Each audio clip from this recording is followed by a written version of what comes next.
Ready? All right. Yeah. 3, 2, 1, roll. Good morning, good afternoon, good evening, wherever you are in podcast land. Brendan Cunningham, the real estate doctor at EXP. With me, Matt Paul. Does it all. You know what? We're going to pick up immediately where we left off last week. And now we're going to ask about something that I think is kind of important. Yeah. Key point indicators. Mm-hmm. And you're looking out there and you're saying, what the hell is he talking about? Key point. All right. If you were going to be talking to either a buyer or a seller, what would be and you could only use one, what would be the one key? You'll see what we mean. We're going to stick with this. We're taking you along for a ride. What would be the one key point indicator that you want to discuss? DOM. DOM. Oh, man, he's going to start with those crazy abbreviations again. Oh, sorry. I had to do it. You're killing me.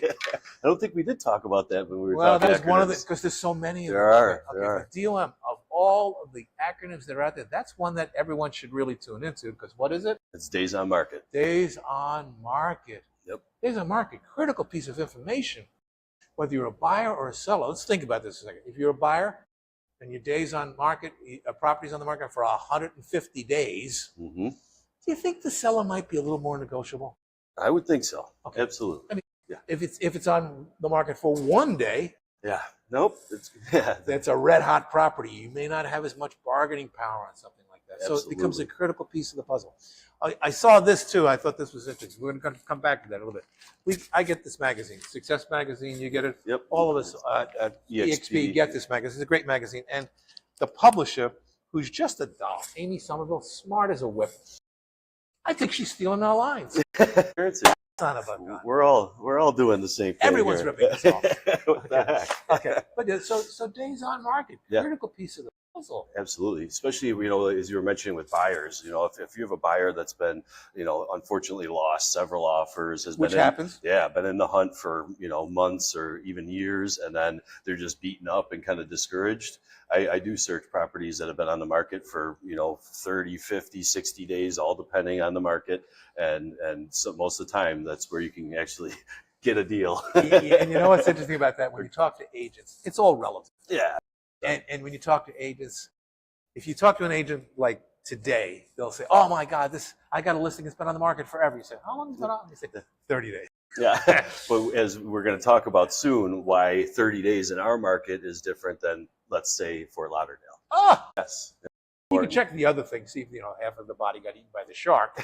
But in the meantime, Stephen's still alive. He's breathing. Yes. Days on market, yeah. Oddly enough, we were chatting recently, and I said, I had a guy who's looking at crazy property, been on the market for 152 days.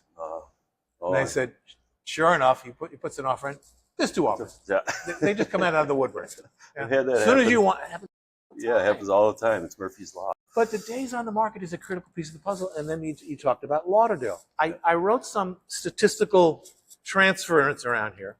Right now, in our market of Buffalo, New York, Buffalo, Niagara, Erie County, the absorption rate, 1.3 months. That means there's a little bit over a month's worth of inventory. Just a touch over a month. So if we sold all the inventory that we could, it'd take about a month. Interesting information. Lauderdale, how many months? 13, you said? 13.9. Yeah, so almost 14. Almost, over a year. It's something we haven't seen in a very long time. I think that's one of the, how shall I say it, one of the slower markets in the United States. Yep. Florida, in many respects, there's lots of pockets. Yes. And I was looking in Florida around Clearwater. Another one. Clearwater was about 12 months. Wow. Which was shocking. Yeah. It's shocking to us, but it's probably not shocking to them because they're living with it. Yep. See, we live with this, and it becomes a critical. Yes, and the absorption rate has been very similar. I think you mentioned last year it was, 1.5? Well, in terms of the actual days on market last year. Okay. So it's right now, the days on the market is 25. Yep. Last year was 28. Yeah. It's about 15% difference. Yeah.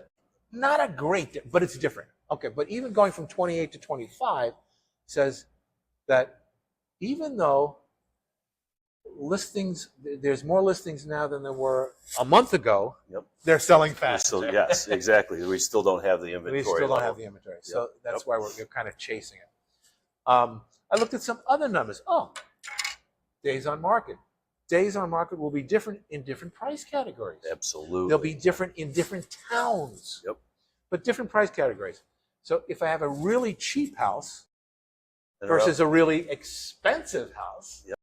oddly enough, you'd use the inverted U curve. Yep. The bell curve. Yep. Right? The old bell curve. Yep. That was the most important thing I think I learned in college. I remember that too. The expensive houses take a long time to sell. Yes, exactly. And what's expensive around here, right? So in Western New York, a less expensive would be $100,000 to $200,000 house. And the average right now is $275. Yep. Yeah. The mean's $245, but the average is $275. Yeah. So you're sub 300,000 on the in this market, and then on the higher end you're in the million. At the million point, and those houses that are the super expensive and the dogs. Yep. Okay. Yep. Or the real cheap ones. They Yep. take a longer time to sell. They Yep. just do. And Yep. you can track it. Oddly, the Buffalo News and most of the local newscasters, they love to talk about the $1 million houses that's selling. they sure do. Everyone thinks there's lots of $1 million houses that are selling. A lot more this year, but Look, oddly enough, we just broke the record. We sold more houses over $1 million this year in 24. Yep. We're in 25 now. Yep. Than we did in 23. And what was the magic number of all these $1 million houses? 82. 82. Now, is that a lot? Well, it's not if you consider that last year, just in the Buffalo Niagara Association of Realtors statistics, Yep. 12,830 houses sold in 2024. Okay. 82. 82, what's the percentage? It's about 0.65%. Less than 1%. That was a record. Oh, and everyone Yep. talks about it. Let's Yep. have another glass of champagne. Yep. And that's fine. It's a good thing. Prices are continuing to go up. We Yep. know that. Yep. But you know what? The $1 million house, and there's not a lot of $1 million houses that's out. No, I'm Okay. not aware of any. Yeah, me either. But there's some very nice houses and very, very well priced houses. Absolutely. And really low taxes. Yep. Yeah. So Yep. that's a good thing. That's a huge incentive. But yeah, so when you look at these things, so when people would talk about the expensive properties, I'd always say, just remember, it's going to take longer to sell. Well, what do you mean? And I would say, the air is thin at the top. Yeah. Well, then if you were to check the days on market in this market with how very little inventory we have, and then you just mentioned to a buyer, well, if this market is now a buyer's market, when you go to sell, that time you can't compare a seller's market to a buyer's market with days on market. No. You're going to be completely different. Yeah. And a lot longer on the market. Yeah, and I can remember different training programs I've taken over the years, and one of the trainers said, this is real simple. When you're going to talk to a seller, he says, what's more important to you, time or money? Yeah. I said, well, they're both important. But if you had to pick one, Yeah. it's like the old thing about, all right, Italian food or Chinese food? You can only pick one. What would you pick? Over Italian or Chinese? Yeah. I would pick Italian. Yeah. Yeah. Yep. I'd probably pick Chinese, even though I like Italian food. Yeah. But if I had to eat it every day, I don't know. But then the other one is Beatles versus Elvis.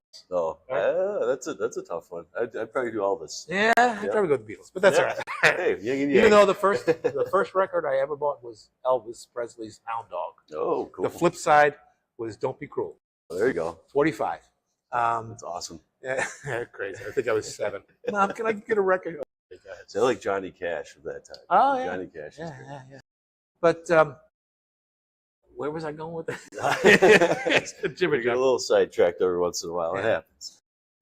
But yeah, no, with the days on market and with the higher end, the higher end of the pricing in our market, they are still, taking at least a month or so to sell, if not longer. I know we had an agent on our team, Lori, that had Mhm. I think it was just over 2, and then she sold it just under what? Well, that was really strange because it was an expensive house, and then the guy decided the day that he closed it, he didn't want it. Yeah, And yeah, she sold it again. yep. She sold it again. And she turned them. And she told them very quick. Absolutely, yeah. But that was still, I think, a 6-month listing. Yeah. Yeah. So, even though that, they're nice to have, you do tend to sit on them a little bit longer as a Yeah. listing agent. Yeah, and it's a different methodology when you have a longer engagement with a property.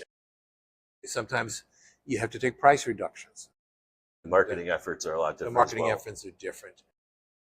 It's interesting because one of the, I don't know if it's a good thing or a bad thing, but it's a thing in the real estate business. We have we get inundated with statistical analysis, analytics all over us. But one of the really important analytics is if you look at the graphs of the activity on a listing. Yep.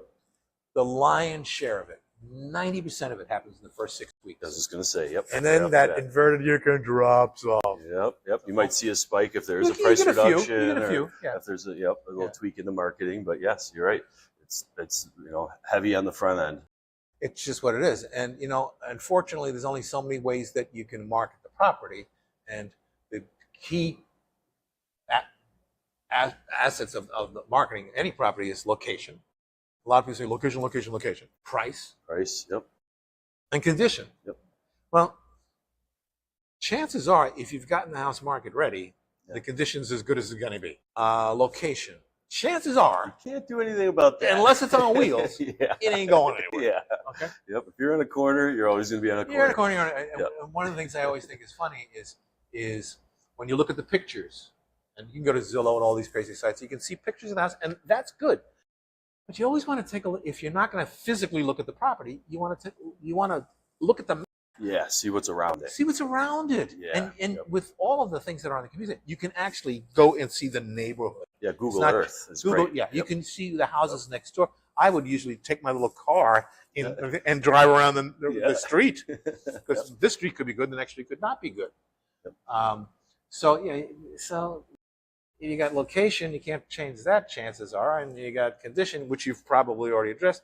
Well, then the last thing you have is price. Yep. And one thing we can always tell from whatever the price is, you don't have to be a genius for this, but if we only can figure out one thing, if the house didn't sell, well, all we know is the market didn't respond. Yes. Yep. So what can we change? Well, you can do more advertising. Yep. Take new pictures, right? You could do those things. Yep. Okay, one of those things is this. What are those things designed to do? They're designed to build traffic. Yes. So let's presume, because you've done a good job, you've had traffic coming out of your eyebrows. I mean, you've had open houses. You had 100 people at the open house, and then you had another open house, and you're into it for 3 weeks, and nobody has stepped up. No offers. No offers. Yep. The market has screamed at you and says, "Listen, nice house, but we're not stepping up." Yes. Why? It's one of those factors. Yeah, well, you can only change one. That's true. Yep. And the price. Exactly. What are you going to do? Yep. But yeah, it's screaming. And it's like, well, I don't know why it's not. So we'll spend more money on advertising. Well, we've already done that. Yeah. And you had, I'm 50, you have to do more. No. And you have to pay attention to the feedback, right? Yeah. So, if you're having all that activity, and if agents are providing feedback, and most of the time you're going to get, and I've had a situation like that recently where everybody was saying it was overpriced. As soon Maybe as, they're right. Yeah. Well, even if they're not right, we know one thing. The market did not respond. No, and the market always dictates the price. It's right. We've Always, said always, this. always. Whatever a seller is willing to sell and a buyer is willing to pay, that's the market value. Yeah, and some people, I don't want to overpay. You can't actually overpay. You are just setting the market. Yes. Yep. You're setting the market. Yep. Now, I guess technically, if you had the property appraised and you paid cash and you paid more than what the appraisal was, did you overpay? You could make that argument that you did. Yep. I would just say, no, you set the market. Yeah. Yep. Yeah. Yeah. So as you're saying, if Crimea River, you set the market. Yeah. You wanted it. Would you do it again? Oh yeah. Well then, shut up. Yeah. Exactly. Right. Yep. Yeah. So with a cash offer, and That's too real. That was too real. That's full transparency. Okay. Yeah, with the cash offer, you're not subject to an appraisal, so there is nobody telling you that you overpaid. With a lended offer or a financed offer, you could have an appraisal issue. You could. If you went too far over, and the bank could say, we don't feel that it's worth that at that value. But again, there's all different things that we do if that is the case. And that's an interesting scenario, because a lot of times, especially we're having, and right now we're still at, let me think, I did look at this number. Oh, another key indicator. Key point indicator. We have days on market, and then we have percentage of sale price. Yes, that's a great one. Yeah. Huge. Well, the percentage of sale price should be pretty high right now. Yeah. Okay. Sure. And in point of fact, in 24, it was in 23, He was 104.5% of the listing price. Yep. So it's selling about 5% over the Over asking asking, price. Okay. Today, it's 102.7. Oh, wow. So it's not quite 103. So it's still over the asking price, but not as much. Yes. Okay. Yep. So 100% down. But okay, so they're selling over the asking price still. And I typically think maybe 10, 15% over is what I'm seeing. But every once in a while you get, we've had houses that had 60 offers. Well, yeah. And that's when the bidding gets crazy. Yep. And that's a relative term. But sometimes the agent might say, well, listen, you can accept this offer, but because it's so much over the asking price, I don't think this property is going to appraise. And that's when it's better to deal with the problem before it's a problem. Yes. If you know there's a mortgage involved, you know it's going to be subject to an appraisal. Yep. There might be some things you could consider. Like what would it be something that appraisal guarantee? An appraisal guarantee. What is that? So when the buyer is willing to pay X amount over, if it under appraises, let's over use the real numbers. Let me value. do simple numbers. Let's say it appraises for 150. They pay 200. Yep. Just for the sake of it, you're not going to get houses in that price anymore. No, but depending on how they wrote their offer, if they say I am willing to pay the asking price no matter what, or they could say I'm willing to do 5,000, 10,000, 1,000 over the appraised value.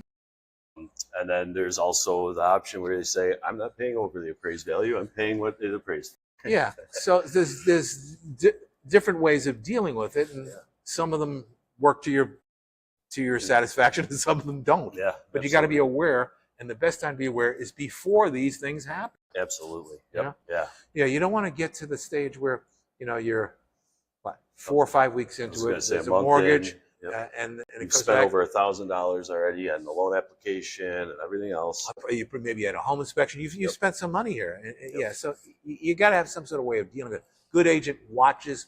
They watch. They're like sailors. If you've ever sailed with a good sailor, they're amazing what they can do. They read the weather like, oh yeah, it's a storm. I don't see a storm. The current, the wind, everything. God. A lot of factors come into play. A lot of, but a good sailor, they know they can anticipate things so far. They navigate right through it. Yeah, and that's what you want. Somebody can navigate right through all this stuff. Yep. Because you don't want to have problems. I mean, one of the key point indicators, which I think I don't even write it down because I think it's I've never in your brain. It fries me. Is when somebody says, "Well, my closing ratio, I'm at 91.3%. That means that of all the properties I sell, about 1 out of 10 doesn't close." Yeah. See, I don't like that number. Oh, no, I don't like that either. Here's my number, 100%. Yeah. You work with me. Once I get past the home inspection, you're closing. I've got all the ducks in the row at that point. I'm really conscientious about that. Because I don't want to, there was a commercial, the heartbreak of psoriasis. Yeah. This is the heartbreak of having a transaction not closed. Yeah. And to brag that you only have 1 out of 10 is not a good. Yeah, that's a number that I'd leave off your resume. Stop. Actually, I put it out there. Yeah. I say, here's the deal. If you're talking to other people, this is one of the numbers they're going to talk about. Yeah. It's stupid. Yeah, I know, right? Right? Yeah, I don't know how anybody would agree to work with that. Yeah. People do goofy things. They focus on the wrong things. Key point indicators. You going to say something? Nope. Okay. No, I think the key point indicators are very, very important, though, as you mentioned, and it's it's good to know, and good to have a solid agent that is aware of what those indicators are, what all the numbers mean, and how they can benefit you. Yeah, another thing is this is not necessarily a key point indicator, but in terms of numbers, a lot of times people will, especially when they're talking to sellers, well, yeah, but I put a roof on last year and it was $20,000, and I did. Yeah, so your house that was $200, you put the roof on, you think it's worth $220 now. Yeah. Not necessarily the case. No. You don't always get dollar for dollar on maintenance items. Yes, yeah, exactly. Those are maintenance items. People, and it's funny how, I don't know, buyers just kind of expect to get a roof on a house. It's like a that car. Doesn't leak. If you bring in a car and a trade in, and you just put wheels and tires and brakes on it, you don't get anything else for that. No. I've had that happen. Yeah. And you're just like, there goes a couple grand, and the value's just going down. Yeah. So similar with with real estate, it can happen. It does happen. Yeah, absolutely. Yep. Yeah. So what do we think is going to be happening now that we're into April? And we're not going to talk about the weather because everyone Yeah. talks about it. No one does anything about it. It's interesting. It's like we're going into the spring market. Our inventory is increasing. Our days on market are Decreasing a little. decreasing. Yep. But It's competitive out there. yeah, It's so real competitive. I think we're going to see a lot more of the same. Yep. And I've seen a lot of houses hit the market this week. Yeah. Like a lot more than they have all year. So it's a good sign. But on the flip side of that, I have seen something in the last 90 days, more than I saw in the previous 90 days, price reduced. And now we're seeing, I love how people mince, this is real talk. We're not going to give you the fake talk. No. They say price improvement. Yeah. Come on. This is It's me a you're talking. reduction. Stop it. You reduced the price. Yeah. Come on. Does improvement mean it goes up? Yeah. Does it go up? Is it improved? Yeah. Every once in a while you get somebody like that. When his house doesn't sell, they'll say, I'm going to raise the price. Yeah. You do that because the market's really, they're like lemmings coming toward your house. It's working really well right now. How's where that we are. working for you? Yeah. Not good. No. But yeah, so on the one hand, we're seeing things that have been sitting for a while. That people are starting to take the cuts. Yep. And then we're seeing more inventory come in, which is why they're taking the cuts Yep. because they have more competition. Exactly. Yeah. That's why I always talk about if you're going to be working with an agent, especially on the listing side, on the sales side, CMA. CMA is not comparative. It's a competitive market analysis. You want to know what your competition is doing because that's what's going to affect your price. If you're in the only game in town, not a good thing. Yeah. Absolutely not. No. Okay. I've experienced that as well.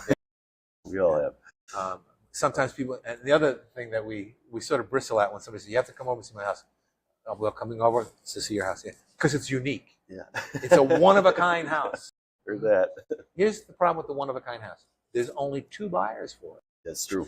One of them is already living in it. Yep. You got to find the other monkey. Yeah. Where is he? I don't know. Yeah. He's looking for the unique house. It's a truly unique property or something that's really very specific to one person's style. It's a little bit tougher of a sale. Yeah, and one of the things I think is also peculiar about our market specifically is we have the city, and then we have the north towns and the south towns. Yep. And it may as well be the Hatfields and the McCoys because they're very different. You can sell them all day long in the north towns. Not so much in the south towns. Yeah, no, it's kind of like Leave It to Beaver place in the south. I don't mean that in a bad way. I mean that in a good way. Yep. It's very New Englandish. Yeah, absolutely. Architecture, the style. Center entrance colonials, you sell them all day long. Oh yeah. Tudors, real tough in the south towns. Yeah, very tough. And I with Tudors and because they have the stucco finish, that's the south towns get a lot harsher weather around here. Yeah. So the stucco is a product that's tough when you have the expansion. They use drive it now. Yeah, drive it. Yes, yeah. It's not actually stucco. No, yes, yeah. And stucco is a term when I was living out west. Well, you could have actual stucco, but now it's drive it, it just doesn't, with the expansion and contraction, with the cold and the warmth, it just doesn't last. And the weather conditions are very different, north towns versus south towns. Yeah, absolutely. I mean, although the weather bands are changing, they're moving a little north. Yeah. Joel, our fearless leader, Joel Husser, he's in Montreal today for the international convention at EXP.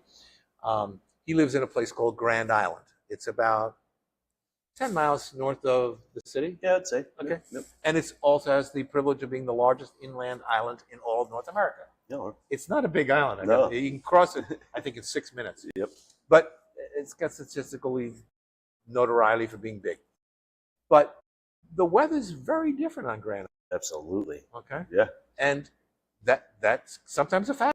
Yep. It's split right in between Lake Erie, Lake Ontario. There's a lot of different currents, wind. So different weather patterns, and when you have different weather patterns, there's a community in Orchard Park, which is where the Buffalo Bills play, a wonderful neighborhood called Eagle Heights. Eagle Heights, yep. Yeah, beautiful. It was one of the first big, sexy subdivisions in Western New York. A lot of trees, and you're up high. Mm-hmm. So because there's a lot of trees, your roof, where you might get 25 years in the north, you can get 25 down there. Yeah, there's a lot of mossy roofs over there. Mossy roof. Yeah, I've noticed that. So it's not just how much you're spending; it's where you're spending it and how you're going to spend it over the future months. Absolutely, yeah. So your maintenance might be a little different there than here. Yeah, snow plowing, right? Snow plowing. You would have to have a snow plowing contract or a good Things snow that you blower don't, you down just there. don't think about unless you live here. Yep. And something I called summer driveways, Summer driveways. as opposed to the winter driveway. Yep, Okay. yep. If you see someone who's got a driveway like this, Oh boy. not a winter driveway. No, you're sliding to go get the mail. Oh my! If blacktop, I was in East Aurora. every time I confess this, I say, not a winter driveway. As soon as you come over Maple Road, there, the driveway is like this. East Aurora gets a lot of snow. Pounded. Yeah. Yeah. I mean, it's in the South Towns. You're in the snow belt, and it's beautiful. And I loved living there. But yeah, man, I'd hate to be that schmo. Yeah. When that snow starts flying. Yeah. Terrible. Yeah. Terrible. Yep. Hazard. Absolutely. And I'll call it to people's attention.